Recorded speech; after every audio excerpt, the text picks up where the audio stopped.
बिस्मिल्लाहिर्रहमानिर्रहीम। अस्सलाम वालेकुम नाज़रीन, वेलकम टू सवाल। मैं हूं बैरिस्टर एहतिशाम अमीरुद्दीन। प्रोग्राम सवाल की खसूसी नशस्त वफाकी वज़ीर रेलवेज़ और पाकिस्तान अवामी मुस्लिम लीग के सरबराह शेख रशीद अहमद साहब के साथ। शेख साहब बहुत शुक्रिया हमें ज्वाइन करने के लिए। शेख साहब, अपोजिशन की तहरीक जल्द से लॉन्ग मार्च कोरोना, इसके हवाले से सबसे पहले गुफ्तगू का आगाज़ करते हैं, लेकिन मैं देख रहा था आपका एक ट्वीट है बड़ा इंपॉर्टेंट आपने किया है हाल ही में।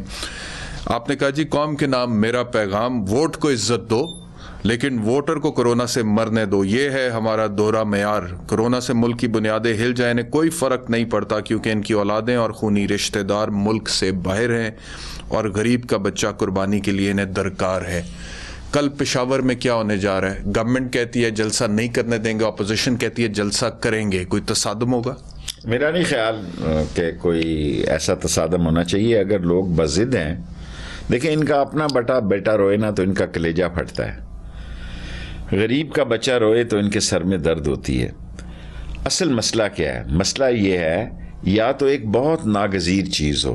मैं अपनी सोच आपके साथ शेयर करना चाहता हूँ। एक वक्त था 1980s का, जब मैं इंफॉर्मेशन में था, तो लोग पीटीवी के पीछे पीछे फिरते थे। जो बाहर दौरे में जाते थे लोग कहते थे जी शॉट ज़रूर मारना। अब देखें, लोगों वो मसला ख़त्म हो गया कि लोग, एक आदमी हो या 1 लाख हो या 1 करोड़ लोग हो, मसला इनकी बात कट हो रही है, इनको मीडिया मिल रहा है। जब मीडिया मिल जाता है तो आपकी बात के लिए लोगों का इकट्ठा होना मेरे ख्याल में इतनी ज़रूरी बात नहीं है, मेरे ज़ाती ख्याल में।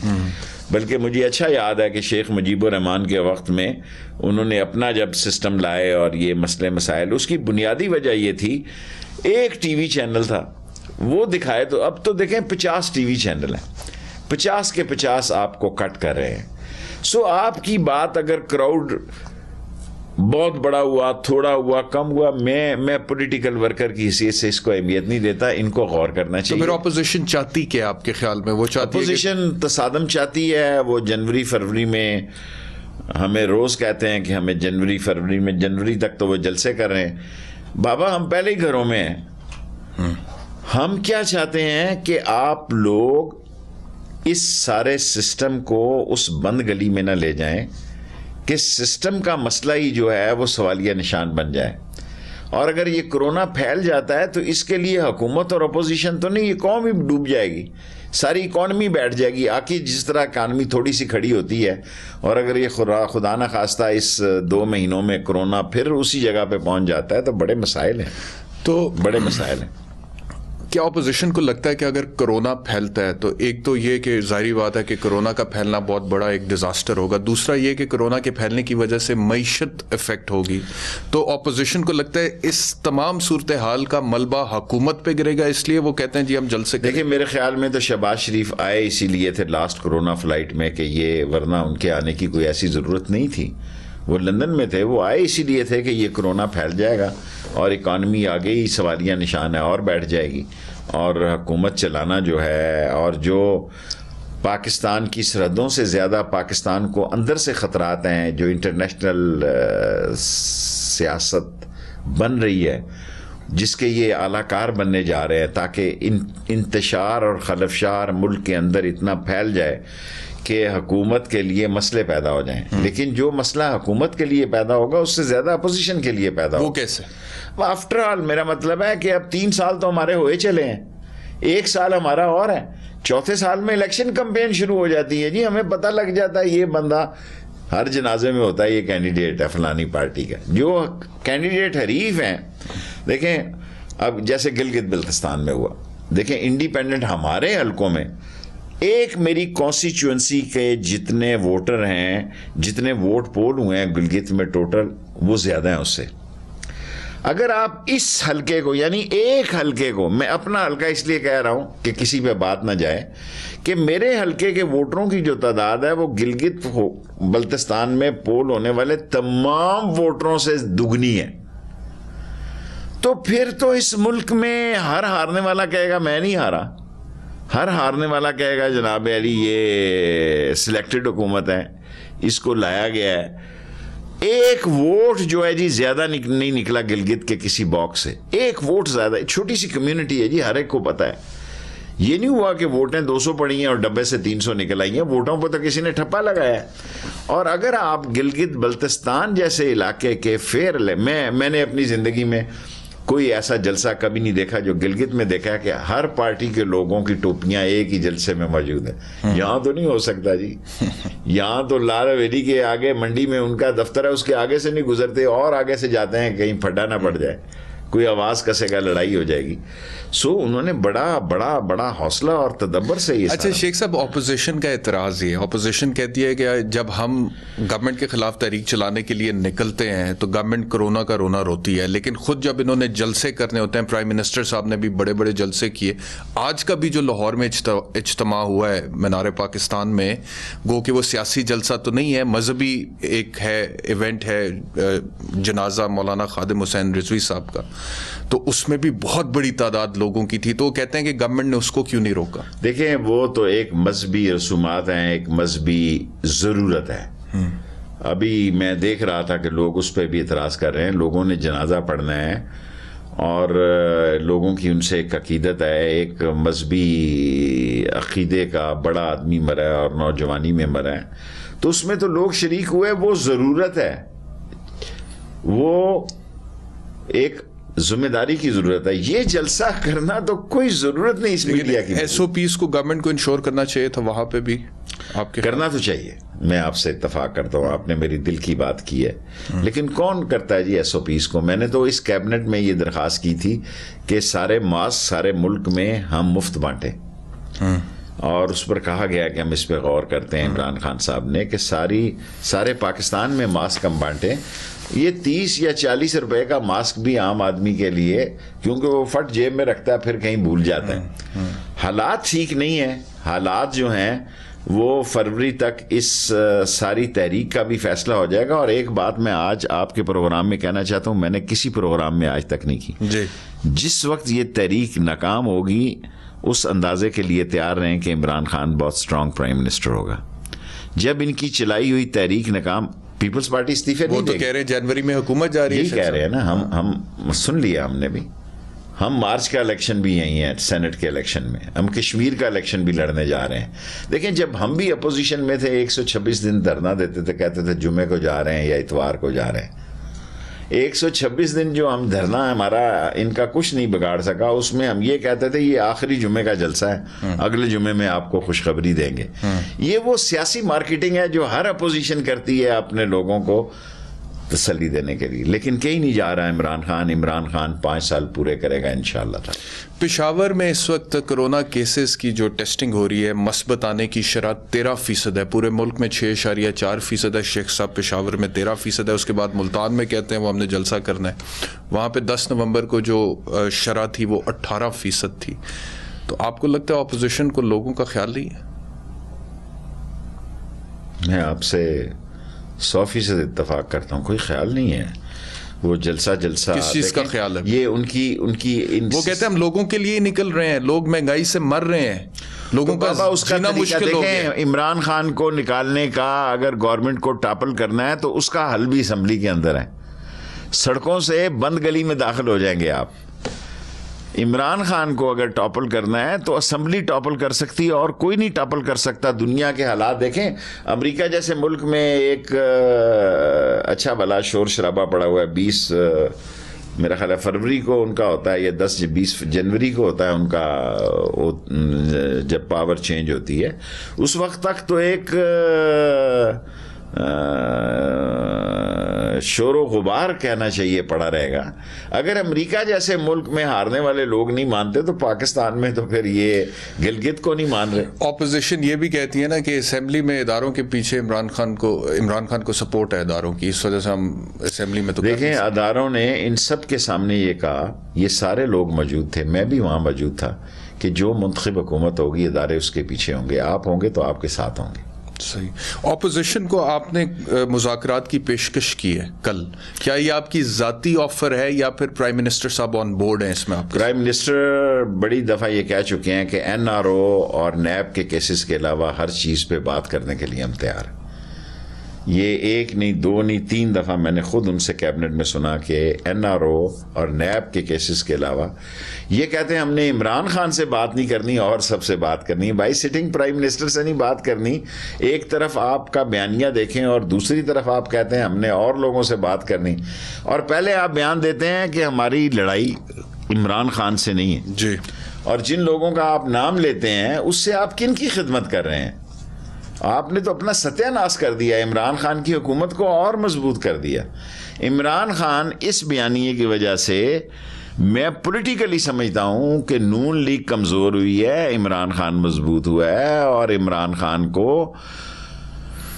जो ये पैगाम देता है जिस पे कई लोगों के मुख्तलिफ मसले हैं कि भाई फ़ौज और हुकूमत एक पेज पे है जी, और फ़ौज खुद कहती है कि जो भी मुंतखब हुकूमत होगी हम उसके साथ एक पेज पे हैं। उस फ़ौज के बारे में आप अगर ऐसी ज़ुबान इस्तेमाल करते हैं तो मेरे ख्याल में तो आप फिर इमरान खान की खिदमत ही कर रहे हैं। तो आपके ख्याल में मुज़ाकरात होंगे आने वाले दिनों में? अगर होंगे तो हुकूमत की तरफ से कौन करेगा? अल्टीमेटली ये तो फैसला इमरान खान का है। देखें ना, मैं इतनी बड़ी बात आपके इंटरव्यू में नहीं कह सकता, ये फैसला तो इमरान खान ने करना है। अल्टीमेटली सियासतदान दरवाजे डायलॉग के बंद नहीं कर सकता।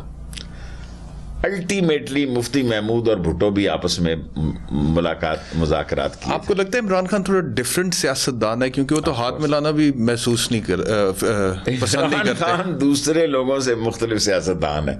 आज सारी बातों में मैं आपसे इत्तफाक कर रहा हूँ कि वो एक दफ़ा फैसला कर रहे तो जल्दी से वो थोड़ा ज़िद्दी सा सियासतदान है, और सियासत में वो अगर एक दफ़ा फ़ैसला कर ले तो उसमें वो लचक पैदा नहीं करता, क्योंकि उसने 1-2 दफ़ा कहा कि मुझे बड़ा दुख है कि नवाज शरीफ के बाहर चले जाने में मेरा फ़ैसला भी शामिल था।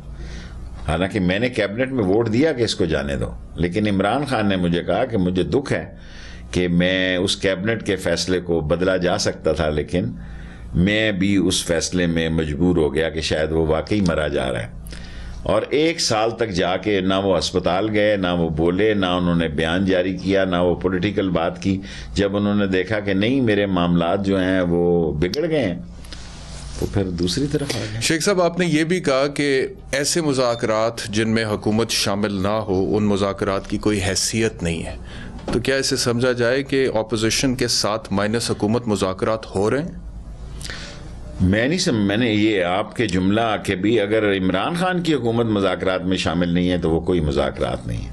वो कुछ और तो हो सकते हैं, मुज़ाकरात नहीं हो सकते। वो राब्ते हो सकते हैं, वो टेलीफोनिक कन्वर्सेशन हो सकती है, वो चिलमन के पीछे को बातें हो सकती हैं, वो पर्दे के पीछे बातें हो सकती हैं, लेकिन इमरान खान के बगैर डायलॉग और मुज़ाकरात की ज़रूरत है आप समझते हैं ऑपोजिशन के साथ? मेरे ख्याल किन इश्यूज पे आप समझते हैं कि ऑपोजिशन को एंगेज करने की ज़रूरत है? जिन इश्यूज पे वो बात करना। आप किन इश्यूज पे बात करना? देखो, मैं तो समझता हूँ कि जो मैंने उनके बयानात समझे हैं वो महंगाई पे, बेरोजगारी पे, उनके इश्यूज वो बातें करते हैं। बहुत अच्छी बात है, आए मिलकर इसको ख़त्म करें। ऑपोजिशन क्या कर सकती है? पॉलिसी तो गवर्नमेंट ने बनानी है, लेकिन उनकी आरा को अहमियत दी जा सकती है। उनके पास ऐसी राय है कि जब हम गलती पे हैं, जहां हम गलत खेल रहे हैं, उनके मशवरों से हम अपने आप को और उनको ऑन बोर्ड करके ठीक कर सकते हैं। ऑपोजिशन की तहरीक से इमरान खान की हुकूमत को कोई खतरा नहीं? कोई खतरा नहीं। कोई बात मेरी नहीं मानेगा इस वक्त इस मुल्क में, क्योंकि अपोजिशन की तारीख से जलसों से हुकूमत जाते नहीं मैंने देखी, और ये बंद गली में जा रहे हैं, उससे ज्यादा नुकसान इन्हीं का हो सकता है। लेकिन अभी तो इन्होंने फैसला करना है ना, फरवरी में, मार्च से पहले, जनवरी तक तो इनके जलसे हैं कि इन्होंने इस्लामाबाद की तरफ आना है। ये जलसे होंगे? कोरोना अगर फैल जाता है शेख साहब, इनको रोकेंगे कैसे? पता नहीं, लोग खुद भी फैसला करें अपनी जिंदगियों का। जिसको जिंदगी अजीज है कि वो सियासी खुदकुशी ना करे और टीवी पे इनको देखे सुने।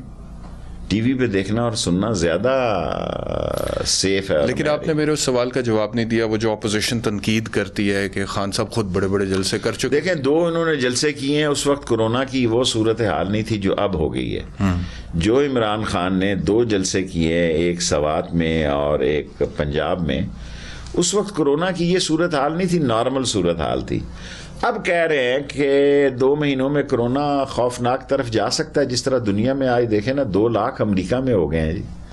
अगर अमेरिका जैसे मुल्क में 2 लाख हो गए हैं तो हम तो नफलों की मार नहीं है जी। हम तो इस रगड़े को इस दफा सह ही नहीं सकते, और गरीब वैसे ही मर जाएगा बेचारा, मुआशी तौर पर गरीब मर जाएगा अगर ये कोरोना ज्यादा फैल गया और हम इसको काउंटर ना कर सकें। और इसमें अपोजिशन की ज्यादा जरूरत है कि वो सपोर्ट करे। लेकिन अगर अपोजिशन नहीं मानती है, मुज़ाकरात की टेबल पर नहीं आती और 15-20 हज़ार लोगों को लेकर भी इस्लामाबाद में आ जाती है, तो आपको पता है शेख साहब 15-20 हज़ार लोगों का क्राउड इस्लामाबाद को मैसूर करने के लिए काफ़ी है, तो क्या करेगी? मैं आपसे इत्तफाक करता हूं। देखें, हर एक वर्कर में फ़र्क होता है। मौलवी तो धरना दे सकता है, नून लीग और पीपल्स पार्टी वाले धरने वाले नहीं हैं। और एक बात मैंने इशारतन आपसे कही थी, अब खुल के कहता हूं, ज़रूरी नहीं कि पीपल्स पार्टी वो सारी बातें करे जो कि नून लीग चाहती है या फजलुर रहमान चाहते हैं। पीपल्स पार्टी ने नवाज शरीफ की कराची में जलसा नहीं होने दिया, फजलुर रहमान उनके साथ उन्हें मिलने गए हॉस्पिटल में, लेकिन वो नहीं माने। सो क्या पीपल्स पार्टी सिंध से इलेक्शन दे के अपना सवा सत्यानाश कर देगी रेजिग्नेशन दे के? ऐसा नहीं करेगी। और वो सियासत जो है, मैं पहले कह चुका हूँ, 20-30 फरवरी तक खुलकर वाज़े हो जाएगी। और इमरान खान को ये तहरीक नुकसान देने की बजाय जब ये तहरीक नाकाम होगी तो एक ज़्यादा मजबूत, ज़्यादा फाल, ज़्यादा स्ट्रॉन्ग और ज़्यादा जुस्तजू वाला प्राइम मिनिस्टर पाएगी अपोजिशन के खिलाफ। अच्छा, हमने हाल ही में देखा शेख साहब के मियां नवाज शरीफ ने तकरीरें की और उन्होंने नाम भी लिए, जिसके ऊपर बिलावल भुट्टो जरदारी ने एक इंटरव्यू दिया BBC को कि जी मुझे तो खुद धचका लगा जब उन्होंने नाम लिया, हालांकि सिलेक्टर और सिलेक्टेड की गिरदान बिलावल ने शुरू की थी। तो ये जो अब हमें डिफरेंस ऑफ ओपिनियन नज़र आ रहा है PDM में भी, 2 बड़ी जमातों में, इसकी क्या ये वजह हो सकती है कि पाकिस्तान मुस्लिम लीग नवाज और पाकिस्तान पीपल्स पार्टी दोनों की तरफ इदारों का रवैया मुख्तलिफ है मुज़ाकरात के हवाले से? आपकी फुल क्रेडिट टू यू, बिल्कुल ऐसे ही है, दोनों तरफ मुख्तलिफ। जो आपने सवाल किया, बिल्कुल पीपल्स पार्टी बेहतर खेल रही है। पीपल्स पार्टी ने दरख्वास्त दे दी है कि हमारे केसेस कराची में सुने जाएं। वो कराची सिंध में अपने केसेस में ज़्यादा कंफर्टेबल महसूस करते हैं। और बाकी ताश उन्होंने बेहतर लगाई है। Asif Zardari Columbia, Harvard, Essex से पढ़ा हुआ, सियासी तोड़ जोड़ में, वैसे तो वो शायद यहाँ भी नहीं पड़ा हुआ, लेकिन वो ताश छाती के साथ लगा के खेल रहे हैं। वो सबको बेवकूफ़ बना रहे हैं, सबको मामू बना रहे हैं। और फजलुर रहमान जो हैं, जिनकी शय पे सारी नून लीग और अल्टीमेटली नून लीग और फजलुर रहमान इकट्ठे होंगे, पीपल्स पार्टी इनसे फासले पे होगी। और चौथी पार्टी तो मुझे पता ही नहीं कौन है, और आप मेरी हेल्प करें। मैं तो इन्हीं 3 पार्टियों को जानता हूं। एक मदरसे से तलबा ला सकती है, एक लोगों को इकट्ठा कर सकती है, तीसरी पीपल्स पार्टी है। लेकिन गिलगित बल्तिस्तान में जो मेरा तजुर्बा हुआ है कि जरूरी नहीं है कि आपके जलसे में जो लोग आए वो आपके साथ सड़कों पे भी हैं। अच्छा, पीपल्स पार्टी के मुकदमात सिंध में ट्रांसफर हो जाएंगे अब? ये मैं अभी कहूँगा तो सुबह कोर्ट मुझे बुला लेगी। अभी तो उन्होंने केस ही किया है, लेकिन दरखास्त दी है ना? दरखास्त उन्होंने दी है कि, लेकिन इम्कानात हैं कि ट्रांसफर हो जाए। उन्होंने केस की दरखास्त दी है कि 4 केस उनके सिंध में शिफ्ट कर दिए जाएं। तो सिंध में वो बेहतर मैनेज कर लेते हैं, उनमें इतनी सलाहियतें हैं कि सिंध में वो वहाँ पे कंफर्टेबल है, कंफर्टेबल में, और वो कंफर्ट मिल जाएगा। अच्छा लफ्ज़ इस्तेमाल किया, वो कंफर्ट मिल जाएगा। बेहतर वाले को मैं वापस ले लेता हूँ। ये जुमला आपने अच्छा बोला है कि वहाँ वो कंफर्टेबल है, तो वो कंफर्ट मिल जाएगा उन्हें। That I can't say, comfortable है वहां पे। प्रेडिक्शन कर दें आप, प्रेडिक्शंस तो करते हैं। हाँ, मैं आप वो कंफर्टेबल है तो वो वहां जाना चाहते हैं ना। सही, ठीक है।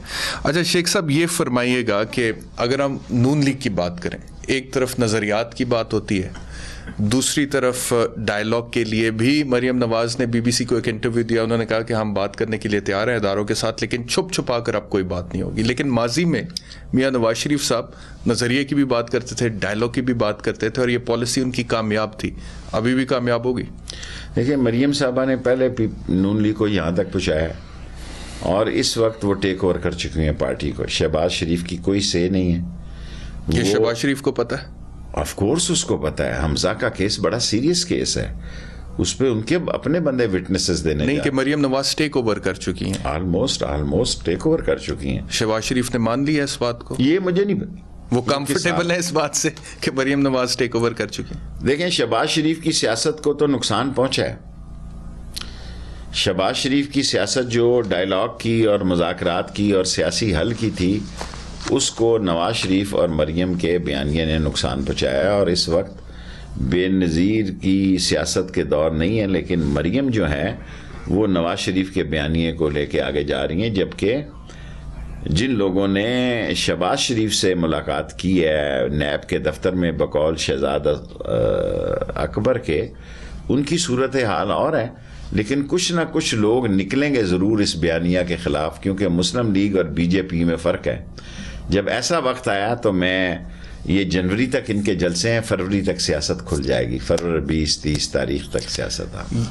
ये जो आपने कहा कि शहजाद अकबर के बकौल कुछ लोगों ने मुलाकात की है शहबाज शरीफ से नैब के दफ्तर में, जबकि वो नैब की हिरासत में थे, ये ठीक है बात? मैंने उनसे खुद कंफर्म की। मैं क्योंकि एक दफ़ा एक बात गलत तो नहीं थी, मैं कर चुका, लेकिन मुझे उसका बड़ा सेटबैक पहुंचा, इसलिए मैंने बराह रास्त सोचा कि शहजाद अकबर से बात कर लो। तो उन्होंने कहा हुई है मुलाकात। कोई मुलाकात का नतीजा भी निकलेगा ये मुझे नहीं पता। मुलाकात का शहबाज की पार्टी जो है वो सर निकाल सकती है कि मरियम उनको ठप देगी और मरियम की बात ज़्यादा चलेगी। सो अब जो ख़ानदान की जंग है वो शहबाज शरीफ खामोशी से गुजारना चाहते हैं और मरियम साहबा जो है वो अपनी चीखो पुकार से चलाना चाहते हैं। ठीक है जी, एक ब्रेक का वक्त हो गया, ब्रेक लेते हैं, ब्रेक के बाद वापस आते हैं।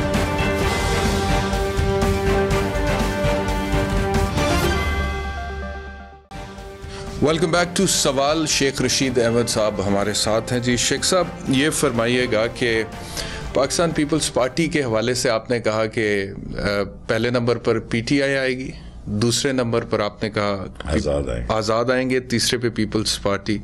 लेकिन जितनी सीटें आप भी कह रहे थे पीपल्स पार्टी के हवाले से उससे भी कम आई हैं, तो कोई पाकिस्तान पीपल्स पार्टी के साथ वहाँ पे हैंड तो नहीं हुआ? एक्चुअली मैं अपने तजर्बे से बताऊं कि सबसे ज़्यादा इलेक्शन पाकिस्तान में मैंने लड़े हैं इस वक्त, जो कैबिनेट के लोग हैं, काउंसलर से लेके। जी ठीक है। मैं मेयर भी 1 वोट से आ रहा हूँ। हारे कितने इलेक्शंस हैं आप वैसे? मेयर 1 वोट से आ रहा, 2 वोट से मेयर फिर आ रहा, हाँ। फिर असम्बली आ रहा, और इस वक्त मैं 14वीं वजारत कर रहा हूँ पाकिस्तान में। ठीक है। मैं अपने तजर्बे से आपको कहता हूँ कि आज़ाद उम्मीदवार बहुत बड़ा मसला होते हैं इलेक्शन में। अगर मेरे इलेक्शन में एक आज़ाद उम्मीदवार, अपनी बात से बताता हूं ताकि दुनिया को समझ आ सके, जब 7-10 हज़ार वोट लेता है तो मेरी लीड बड़ी कम हो जाती है। वोट उसके नहीं है, वो मेरा मतलब है अगर वो कैंडिडेट ना खड़ा हो, एक इलाके के बंदर अपने मसाइल पे खड़े हो जाते हैं 7-10 हज़ार। अब देखें, एक्चुअली अगर मुझसे कोई कहे तो गिलगित बल्तिस्तान में आज़ाद उम्मीदवार जीते हैं। जो गवर्नमेंट को एज होता है उसके बावजूद भी पीटीआई की 8 सीटें हैं और उनकी 7 सीटें हैं, और एक एमडब्ल्यूएम की लगा लें तो वो पूरी 8 की 8 हैं। यानी आज़ाद वो लोग जिनको टिकट नहीं दिए पीटीआई ने या किसी और लोगों ने, उन्होंने अपना लोहा मनवाया। बाद में तो ज़्यादा गवर्नमेंट बनती है, लोग इक़्तिदार के साथ जाते हैं। वोटर भी जो है आखिरी दिन तक कई फैसला नहीं करते, वो लाइनें देखते हैं। लोग ये नहीं चाहते उसका वोट ज़ाया हो, वो उसका अपने वोट का एक रोल चाहते हैं। और मुझे यकीन है कि लोग सड़कों पर इतने नहीं आएंगे जितने इनके जलसों की मसला होगा, क्योंकि वोटर को ये पता है कि होने कुछ नहीं जा रहा। 1 साल मैं आपको पहले कह चुका हूँ, 3 साल पूरे हो चुके हैं। बेनज़ीर 14 महीने में चली गई, नवाज शरीफ 14 महीने में चली गई। नवाज शरीफ और बेनज़ीर के मुकाबले में 3 साल के कमोबेश टाइम 27-28 महीने लग गए हैं। 1 साल और के बाद इलेक्शन कैंपेन शुरू हो जाएगी, और अगर इलेक्शन कैंपेन से पहले कोई हादसा होता है उसका फ़ायदा भी पीटीआई को मिलेगा। सही, उसका फ़ायदा भी पीटीआई को मिलेगा कि जनाब हम तो बिल्कुल माशी ठीक कर रहे थे, इन्होंने लूटा, इन्होंने हमें डिफ़ॉल्ट किया, हमने डिफ़ॉल्ट होने से रोका। लेकिन सबसे बड़ा इशू इन 2 महीनों में यानी दिसंबर जनवरी में कोविड-19 का होगा। दुआ करें अल्लाह करे ये पिछली तरह कंट्रोल हो जाए, वरना सारी सियासतें धरी की धरी रह जाएंगी। क्योंकि अभी मैं देख रहा था कि भक्कर जैसे इलाके में 86 लोग, एक छोटी सी जगह भक्कर टीवी पे आ रहा था, 86 में से 8 लोग सीरियस कंडीशन में हैं, उनको इस्लामाबाद में और दूसरे शहरों में अस्पतालों में जगह कम होनी शुरू हो गई है, तो 1 महीने तक वही हालात हो जाएंगे। ये 2 महीने बड़े क्रूशल हैं, ये इस मुल्क का मसला है। सियासत तो देखें, मुल्क में माशी मजबूती और माशी हालात होंगे तो इसको आगे लेके जाया जाए। ठीक है। अच्छा शेख साहब, ये फरमाइएगा, आपने थोड़ी देर पहले कहा कि 14 वजारतें मैंने की हैं। अभी हाल ही में एक तकरीब में प्राइम मिनिस्टर साहब ने आपको सालगिरह मुबारक भी कहा, माशाल्लाह 70 ईयर्स के, 70 साल के आप, 69 के। अच्छा, वो अब आगे क्या देखते हैं शेख रशीद अपनी जिंदगी से आगे क्या चाहता है? 14 वजारतें की, पॉलिटिक्स की, ऑपोजिशन की, हुकूमत की। अब मैं रिटायर होना चाहता हूँ। अब मैं चाहता हूँ कि अगर मुझे ये इलेक्शन लड़ने पे मजबूर ना करें मेरे मुखालिफ, मेरा नाला लई हो जाए। हॉस्पिटल मेरा काम शुरू हो गया है, यूनिवर्सिटी मेरी हो गई है, ML1 मैंने मुकम्मल कर दिया है, CNC से पास हो गया है, CNW से पास हो गया है, हमारा सारा काम मुकम्मल है। अब चीन ने आके दस्तखत करने हैं और काम शुरू हो जाना है। सो बंदे को बाइज्जत ही मेला छोड़ना चाहिए। अगर मेरा नाला लई ये शुरू हो जाए, काम शुरू हो जाए, अब मेरा आखिरी काम वही रह गया है, तो मैं सुरखरू हूँ। 60 मैंने कॉलेज, 2 यूनिवर्सिटियाँ बनाई हैं, एक तीसरी और बना दूंगा थोड़े दिनों में। सो हमने तालीम को, अपनी बच्चियों और बेटियों की तालीम को आसमान पे ले गए। हमारा 37वां नंबर था, आज हम नंबर 1 है फीमेल एजुकेशन में पाकिस्तान में। और एक हमारी यूनिवर्सिटी में 7-7 हज़ार बच्ची पढ़ रही है, एक और आ गई तो और बेहतर है। ये आप अपने हल्के की बात, हल्के की बात, ठीक है। अभी हमने कॉलेज स्टेशन रोड पे ठीक पोस्ट ग्रेजुएट कॉलेज का इफ्तिताह किया और हुकूमत पंजाब के हवाले किया, 1-2 और कर देंगे। सो हमारा जो एजुकेशन और हेल्थ है उसमें हमारी प्रोग्रेस बेहतर है। आपने कहा कि अब मैं रिटायर होना चाहता हूँ। जिंदगी में शेख रशीद ने जो कुछ भी हासिल किया, क्या शेख रशीद उससे मुतमईन? बिल्कुल मुतमईन, टोटली। कभी ज़िंदगी में जवानी में था कि मैं खाना काबा के अंदर जाऊं, रोज़ा रसूल में जाऊं, वो इतनी शिद्दत से अल्लाह ने मेरी दुआ सुनी कि बिल आखिर वो पाकिस्तान के 6 मुसलमान जिन्होंने खाना काबा की छत में नमाज पढ़ी है उसमें मैं एक शामिल। बस अब आदमी ने बांस पे तो नहीं चढ़ना होता ना, बंदा बाइज्जत करप्शन से पाक सियासत से रिटायर हो जाए। और एक मैंने आपको बता दिया, वो भी नज़दीक है, मीटिंगें हो रही हैं, नाला लई हमारा हो जाए तो मेरा ख्याल है हमारा बहुत सारा काम हो जाएगा। हॉस्पिटल माँ बच्चे का काम शुरू हो गया, 70-80% हो गया। सो ये एक नया हॉस्पिटल होगा जिसमें 14 ऑपरेशन थिएटर हैं और 400 बच्चियों की एक कॉलेज यूनिवर्सिटी भी हुई है नर्सिंग। 14 वजारतें। आपने कहा कि मैं अपनी ज़िंदगी से मुतमईन हूँ। वफाकी वज़ीर हैं आप, सीनियर पॉलिटिशियन हैं। इससे आगे जाने का कभी जिंदगी में सोचा था? प्राइम मिनिस्टर बनने का, वजीर आजम बनने का सोचा था? मैं अपनी औकात से कभी ऊंचा नहीं सोचता। मैं एक सीट ये औकात की क्या बात? मैं इतनी मेहनत नहीं करता। मैं इतनी मेहनत, देखे ना, मैं एक वोट से, मुझे अल्लाह ने अकल दी है कि मैं टीवी पे अपनी बात कर लेता हूँ, ठीक है जी। पिछले 3 साल से मैंने कोई जलसा नहीं किया और वो इतनी बड़ी तादाद में टीवी पे सुनी जाती है कि मैं रेटिंग देखता हूं तो मैं मुतमिन हो जाता हूं कि इतने करोड़ लोगों से मैंने खिताब किया। ये मेरी सोच है। कई ऐसे बेवकूफ़ सियासतदान हैं, वो जलसे करते हैं और उनका ख्याल है कि जलसे से कोई बहुत बड़ी time, every day is not Sunday. अब वक्त बदल चुका है, अब वक्त इतना बदल चुका है कि अगर आपकी बात आवाम तक पहुंच जाती है तो आपका मकसद कामयाब हो जाता है। सो मैं, अगर अपोजिशन ने मुझसे चंगा, तो वफाकी वजीर से ऊपर जाने का आपने नहीं सोचा था कभी जिंदगी में? कभी नहीं सोचा कि मैं प्राइम मिनिस्टर पहले दिन से ही मैं मिनिस्टर या सदर बनूं? नहीं, कभी नहीं सोचा। फजूल कामों के लिए मैं इतना, वजारत उस्मा फजूल काम तो नहीं है? नहीं, मेरा मतलब है मैं उसके अहल नहीं था।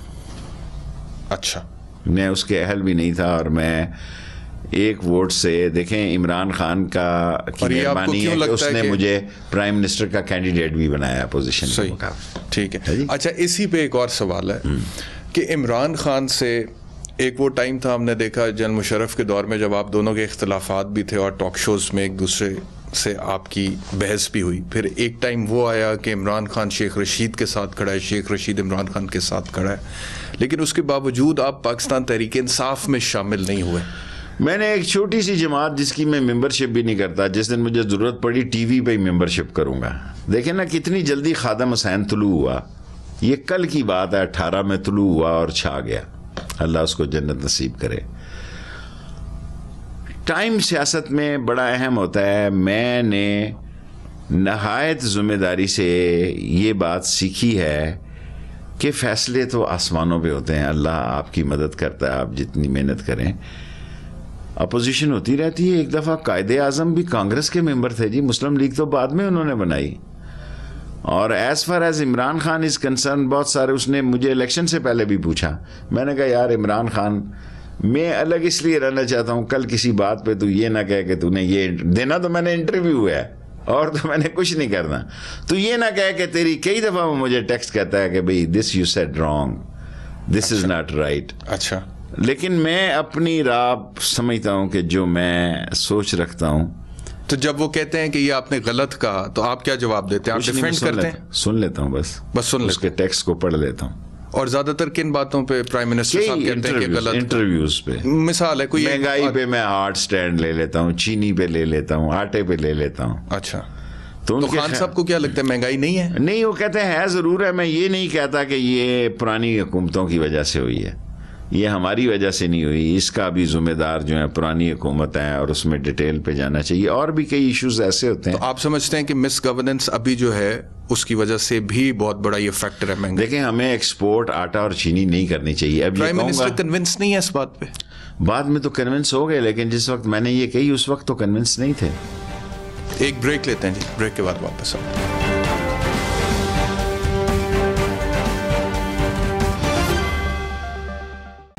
वेलकम बैक टू सवाल। शेख रशीद साहब, ये फरमाइएगा कि ऑपोजिशन जब तनकीद करती है हुकूमत पे या प्राइम मिनिस्टर साहब पे, तो कहते हैं पहले नंबर पे सिलेक्टेड, दूसरे नंबर पे नाअहल या नालायक। अगर पहला जो एतराज़ है उसको हम नज़रअंदाज कर दें तो दूसरा जो एतराज़ है उसमें किसी हद तक क्या सदाकत नहीं है कि जब प्राइम मिनिस्टर साहब तकरीबन 15 के करीब नोटिस ले चुके हैं महंगाई पे, लेकिन महंगाई कंट्रोल नहीं होती है।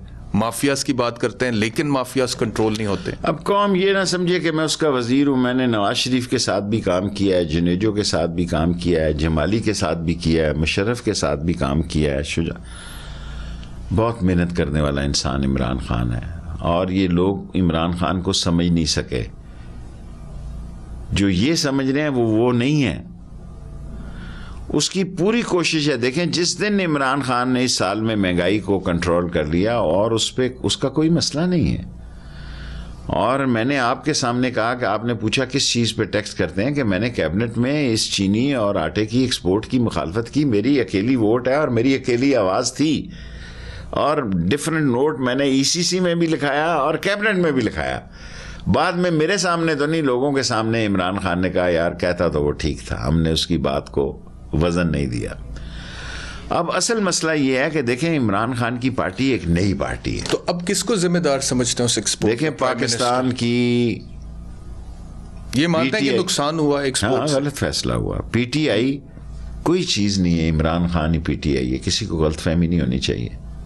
ये जो अक्सर मैं चैनलों में देख रहा हूँ जी कि फूट, तो फिर जमहूरियत तो पीटीआई में भी ना हुई। फिर बंदा सारा पाकिस्तान की सियासत ही ऐसी है जी।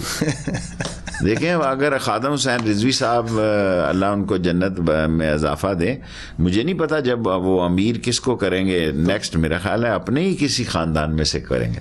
तो फिर जब इमरान खान पीएमएलएन पे या पीपल्स पार्टी पे मारूसियत की बुनियाद पे, इसलिए कि मेरा और इमरान खान की औलादों का कोई ऐसा मसला लेकिन नहीं। इमरान खान भी तो ताहयात चेयरमैन है ना फिर पीटीआई के। पीटीआई में और कोई बंदा ही नहीं है। ये सारा दोनों कोई बंदा नहीं पीटीआई में चेयरमैनशिप के लायक। सच बात तो यह है कि मुझे और कोई नहीं भाता। अल्लाह ताला खान साहब को जिंदगी दे, सेहत दे, लेकिन कुल्लू नफ्सिन जायकातुल मौत, हर जानदार ने मौत का जायका चखना है। मैंने, आपने, इमरान खान ने, कोई भी है। इमरान खान के बाद पीटीआई का क्या मुश्किल? देखिए, इमरान खान की पॉलिटिकल पार्टी है, मजहबी जमातें चल जाती हैं विरासत से, सियासी जमातों में भी बाज़ का तो विरासत से चल जाती हैं, लेकिन इमरान खान का तो बच्चे मेरे ख्याल है लंदन में ही पढ़ रहे हैं, क्या कर रहे हैं मुझे तो ये भी नहीं पता। मैं तो पीटीआई के फ्यूचर की बात कर रहा हूं। पीटीआई का फ्यूचर इमरान खान ही है जी। और इमरान खान के बाद ये अल्लाह को पता है। PTI is Imran Khan and Imran Khan is PTI. कोई और पीटीआई को मुत्तहिद रखने की सलाहियत या काबिलियत नहीं रखता आपके ख्याल में, जैसे इमरान खान रखते हैं? मेरे ख्याल में नहीं रखता। बहुत सख्त सवाल किया आपने मुझसे। मेरे दोस्त हैं सारे और मेरा एहतराम भी करते हैं, हालांकि मैं पीटीआई में नहीं हूँ, इसके बावजूद एहतराम करते हैं। आपने सवाल बड़ा सख्त किया, जवाब मेरा यही है कि कोई नहीं। 10 साल बाद, 20 साल बाद पाकिस्तान को किधर देखते हैं? पाकिस्तान को किधर देखते हैं? पाकिस्तान तो तरक्की करेगा जी इंशाअल्लाह ताला। पाकिस्तान का 2000 किसकी सरबराही में तरक्की करेगा? इमरान खान की सदारत में भी तरक्की करेगा और सदा बादशाही खुदा की है। 2021 हमारा एक क्रूशल साल है। इमरान खान जब वो निकल जाएगा वो बहुत बेहतर पोजीशन में होगा, डिलीवरी उसकी बेहतर होगी, गवर्नेंस उसकी मज़ीद बेहतर होगी और लोग इमरान खान को पसंद करते हैं बावजूद महंगाई बेरोज़गारी के। आखिरी सवाल है शेख साहब, ये कराची सर्कुलर रेलवे को जुज़वी तौर पर आपने बहाल किया, क्रेडिट जाता है आपको। वेस्ट में हम देखते हैं कि वो अंडरग्राउंड चलती हैं, ट्यूब्स वगैरह कहाँ पहुँच गया उनका इंफ्रास्ट्रक्चर, 1800 समथिंग में चल पड़ी थी। अभी आप भी जुज़वी तौर पर बहाल कर सकें और वो भी सुप्रीम कोर्ट की सपोर्ट के साथ, अगर सुप्रीम कोर्ट ना होता तो आप नाजायज़ कब्जे छुड़वा सकते थे? अभी भी पूरे नहीं छुड़वा सके जी। 14 किलोमीटर छुड़वाए हैं, 16 किलोमीटर केसीआर है, इसमें 42 किलोमीटर जो चलाई है। 14 तारीख को 14 किलोमीटर और चला देंगे, 14 दिसंबर को। लेकिन सुप्रीम कोर्ट के बगैर केसीआर नहीं चल सकती। तो एग्जीक्यूटिव क्यों नहीं अपना क्या? एग्जीक्यूटिव सिंध वालों का है जी, हमारे तो नीचे, हमें तो पॉलिटिकल सपोर्ट ही नहीं है वहाँ पे। पीटीआई के अपने लोग भी साथ नहीं है कब्जे खाली कराने के लिए। उनकी वोट, पीटीआई के अपने लोग भी साथ नहीं, उनके वोटर हैं, सपोर्टर हैं, नहीं कोई पार्टी साथ नहीं है। पीपल्स पार्टी भी साथ नहीं है, जमात इस्लामी भी साथ नहीं है और पीटीआई भी साथ नहीं। पीटीआई भी साथ नहीं। शेख साहब बहुत शुक्रिया हमें वक्त देने के लिए। कल आपसे दोबारा मुलाकात होगी, अपना ख्याल रखिए। अल्लाह हाफ़िज़।